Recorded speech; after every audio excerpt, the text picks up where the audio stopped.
পেয়েছে সবই, ওরে যে পেয়েছে নবী সে পেয়েছে সবই।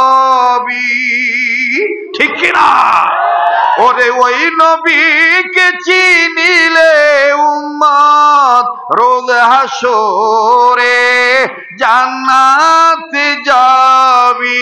যে পেয়েছে নবী সে পেয়েছে সবই। বলেন না, ওরে যে পেয়েছে নবী সে পেয়েছে সবই। সবই কথা কয়।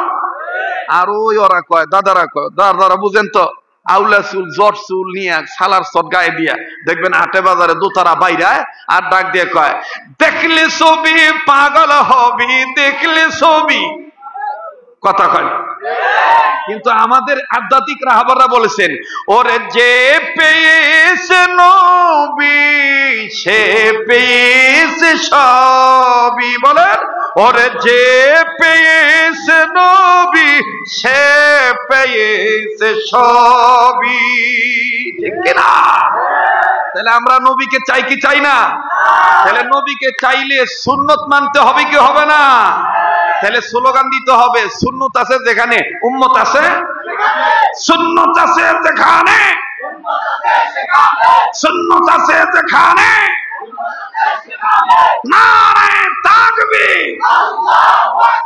ওরে বিধি যদি কবুল করে, আমার দিক তাকা, কোনদিন যদি কোনো বাউল চ্যালেঞ্জ করে, খালি আমার কথা কবি যে বেশি টপ টপ করবা একতারা দুতারা থুইয়া আঙ্গুর দুলাবের লগে খালি গলায় লাগতাইও।